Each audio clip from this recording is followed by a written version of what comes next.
Hey, what's up everybody? It's Invicta here and this is Shores of Time. I get 45 or excuse me, 48 kills, 5 deaths, so 9.6 KD. Pretty decent for there not being any interceptor.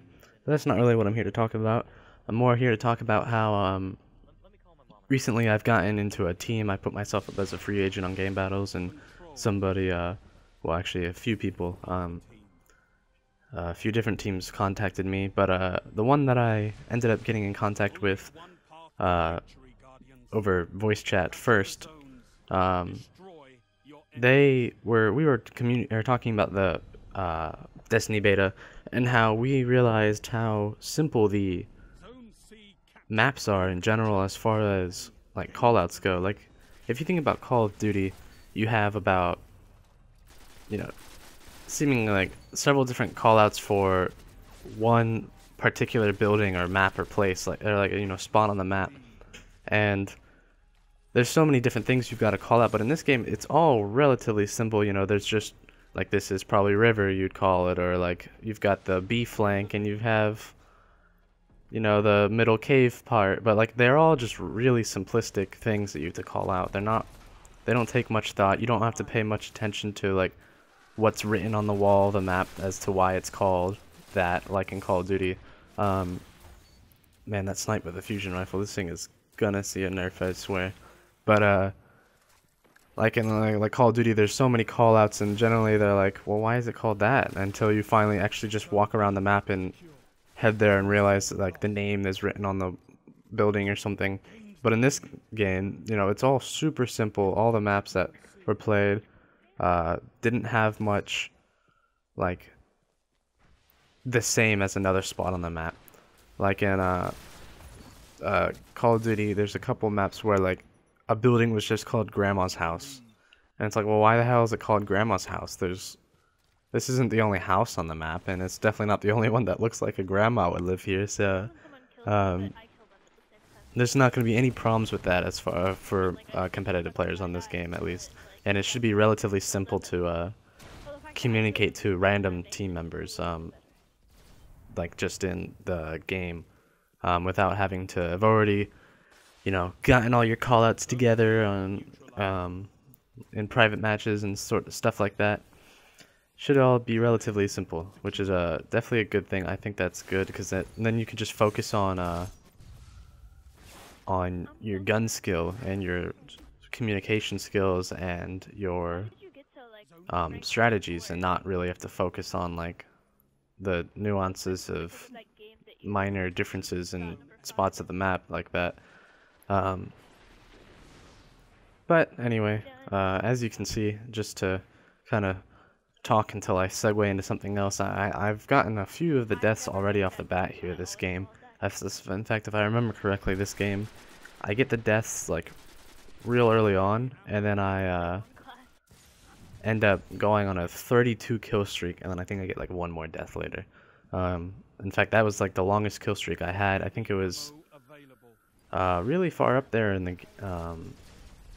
the statistics. It was like the 15th or 16th highest kill streak that somebody got in the entire beta, and I got that on Shores of Time rather than Moon on the Interceptor, so I feel like that was pretty commendable. I mean, I guess another strategy you could have probably just done is snipe in the back of some spot on this map, but probably would have been easier on Moon to just snipe somewhere else, and rather than Interceptor around and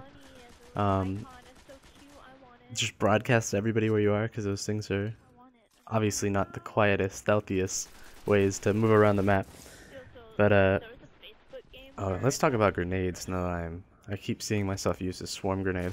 I'm pretty disappointed actually with the grenades, other than like that grenade right there that I walked into. I didn't know if that was my teammates or not, so every time I walk into one of those things I'm like, oh, this is just my teammates, and then I walk through it and it's an enemies. But those like vortex grenades that I think they're from Warlocks, but those things hurt. Those things are powerful. In fact, I think they're kind of by far the most powerful grenade, because not only can they simply block an entire doorway, but anybody that goes through it is just gonna be picked off with this. Like you saw me walk through it, and I had no shields afterwards. I probably would have died if I was there any amount of time more. However, like this grenade, the swarm grenade, you can run through that thing and you might not even lose all your shields, and like you can choose to only walk through a little part of it and only get hit by a couple of those little flying swarm drones. However, the other thing is pretty bad.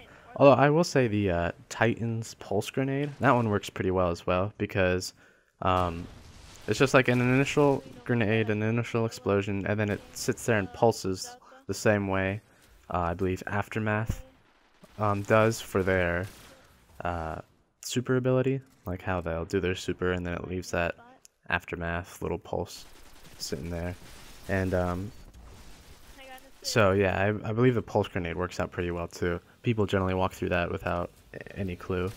In fact, I wish I found it. I can't find it right now. I don't know if I ended up not recording it or accidentally deleted it somehow, but I actually got a I wiped out the entire enemy team, 6 people, because I threw a pulse grenade right here on B, and they were all trying to cap it, and then I just started picking people's heads off with the, it was either Jigoku, or I don't think it was the Jigoku, I think I was using like the Valka or something like that. It was more of a fast shooting scout rifle rather than as slow as the Jigoku, which is by far the slowest scout rifle out there, I'm pretty sure. At least as far as the beta goes. And I'm sure it won't be too much different once it goes live. But, I mean, I think the Jigoku is like a 3-shot headshot kill. In fact, I don't even think they all have to be headshots. I think only like one of them has to be a headshot or something like that. Or at least 2. Like, you definitely don't need all 3 headshots. But then the Volca was a 4 headshot kill. And not always once more did you need the headshot. As long as the last shot was the headshot, generally, you're pretty good off. But I think you needed like at least 3 headshots or something with that thing. So but it shot a lot faster. I think it was definitely better for groups. I don't know.